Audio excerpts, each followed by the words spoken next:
if you listen long enough, if you pay attention long enough, you will hear somebody suggest to you the possibility that Jeffrey Epstein is still alive.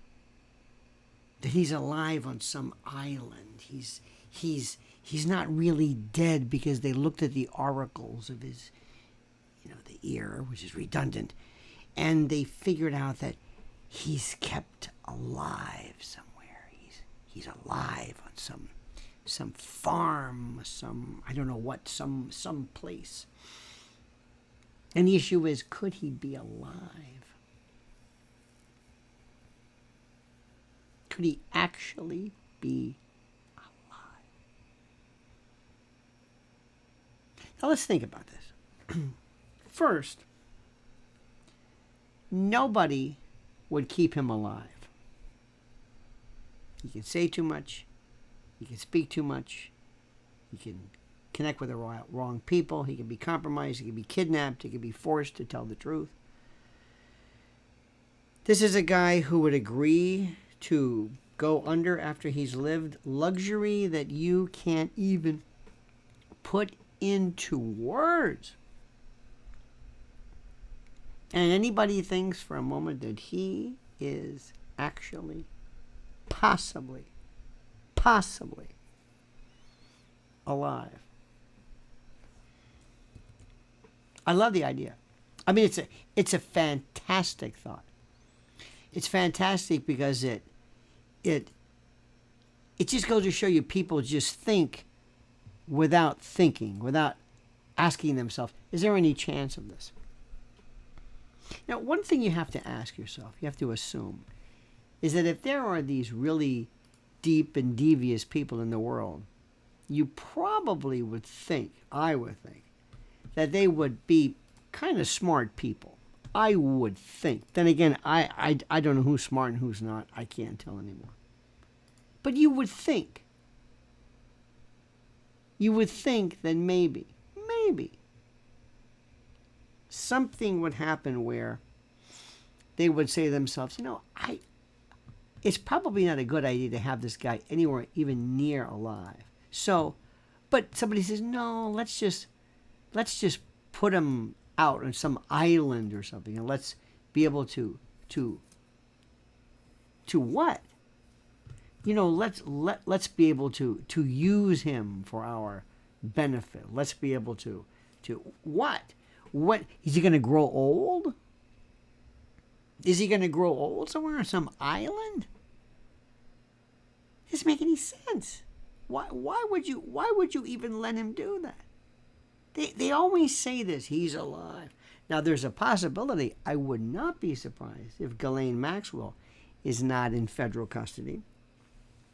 That's the one I would say she's getting real close and is in real serious danger by virtue of the fact that it would be absolutely worth, how do I say this? It would be so easy to just dispatch her, because as it all falls apart, as the Israel connection, the Mossad connection, as alleged, as all of this falls apart, she really could do some damage, especially if she gets kind of pissed off, like, what am I doing here?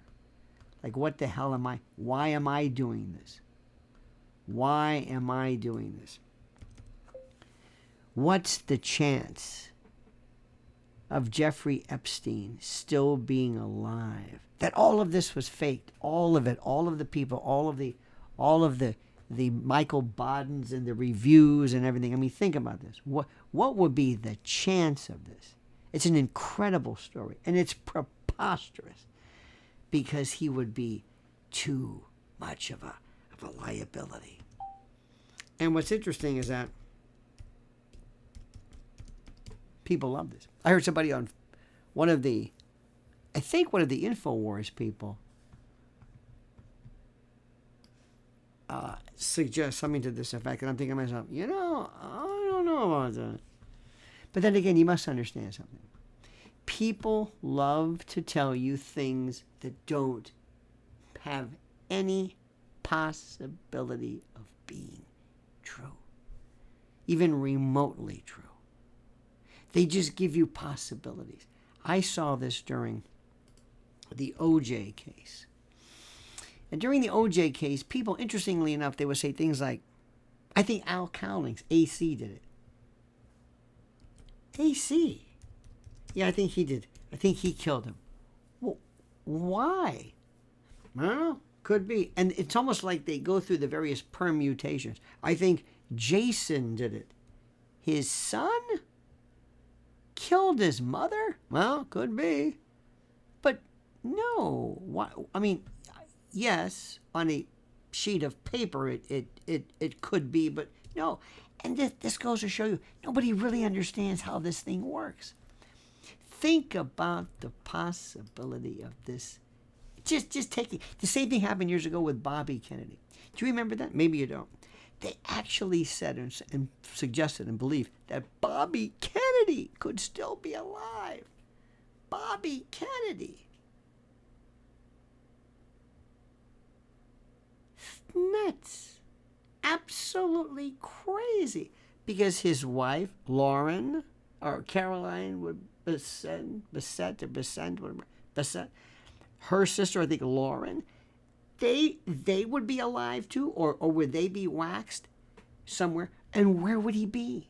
Where would he go? Why would he want to live the rest of his life in what? Doing another job? You don't think people would kind of recognize him? You know, this idea of plastic, though maybe plastic surgery today with these horrible people with this horrible plastic surgery, maybe. But do you think for a moment this could happen? I have to address this because this is where a lot of my, followers and fans, this is where they lose me and I lose them.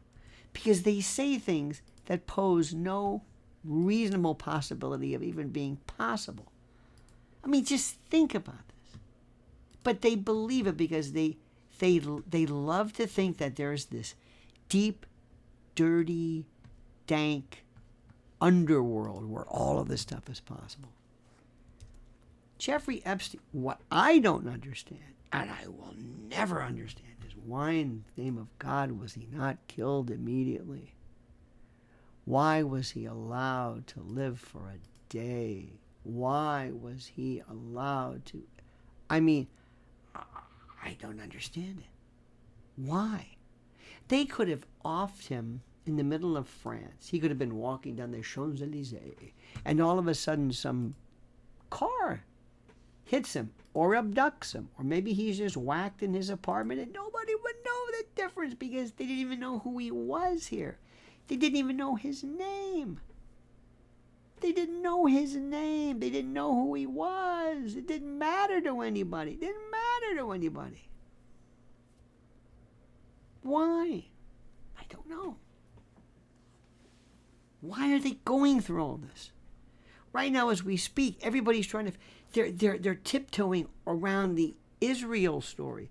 Megyn Kelly even said, well, listen to that Scott Adams, whoever it was. He said, maybe President Trump said, I'm going to put the word out, I think, to my folks to say, you know what, just for the sake of this, why don't you just kill everything? Because we don't want to compromise,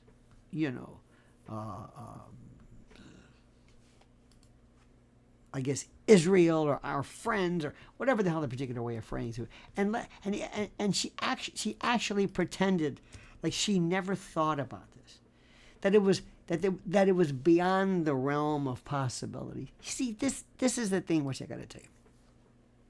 If you want to get in, if you really want to do this, do yourself a favor. Understand that you have to take a possibility which is a bit extreme, and then you have to maybe use common sense. That's the thing. You have to ask yourself, how in the name of God could this happen? What would be the probability of this happening? why would this happen? And under what circumstances would any of this allow itself to be? It's one of those things which is so fascinating. You see, I'm not somebody, and this may come as a shock to you, I'm not somebody who is a conspiracy theorist. I know you don't believe me. And I know a lot of people who listen to me over the years don't believe me. But I'm constantly telling people, no, that's not it. No, that's not it. Oh, no. I'll never forget during 9/11, we have the case of the famous dancing Israelis. Remember those guys? Remember the dancing Israelis? If you don't know the dancing Israelis, you're not much of a conspiracy theorist. At the time of 9/11, there were somewhere in Jersey or somewhere they captured the images or film or whatever of a bunch of purported Israelis dancing in celebration after the towers fell or what have you. And people then said, aha, Israel must have been involved in this. Israel. Why? Because there are Israelis dancing. I said, but why would that have anything to do? Just because they're dancing doesn't mean they had anything to do with 9/11. Well, and they didn't think it through. It's like the OJ thing. I say, yeah, well, could maybe Sydney killed her daughter. I mean, people would just throw possibilities out there. And don't say Occam's razor. Occam's razor is not the rule. The issue is that he's dead, and I can only apply. I'm standing outside the stadium trying to guess the score based on the screams and the yells of the fans. I don't know this. I don't know any of this. I'm dealing with incompetent people. You know what it is? Years ago, it was, I'll never forget this story. Jeffrey Dahmer's lawyer, Jim, what was his name? Jeffrey Dahmer's lawyer, Jerry Boyle. And he died in 2017. And Gerald Boyle, heard this story one time. Somebody came to him at the time of the Dahmer murders. They came to him and they said, listen, we want you to ask him something for us. He says, what? He says, well, he talks to you and maybe you'll listen to him and maybe you can find out. He says, okay. What? He said, ask him why either he had heads in a particular configuration or something. I forget. So Jerry Boyle went. He said, listen, Jeffrey, I want to know something. And this might help you ultimately in the sentencing, and maybe you can figure this out, or help us out with it. Why did you have the heads or the whatever it was configured in such a way that it was? And he said, real estate. And he said, what? He said, real estate. He said, real estate. What does that mean? I remember the time he said real estate. It made no sense. It made. So the moral of the story is sometimes things, they don't make sense. We don't know why people killed this Koberg, this murderer, whatever it is. Why did he kill these people? Why did you have to kill these people?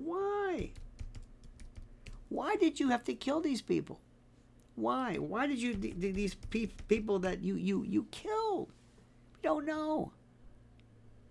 We don't know. Is this Koberger rather? Why? Pam, why did you keep bringing up this Epstein thing? I don't know. Pam, why did you? Who's running the show here? I don't know.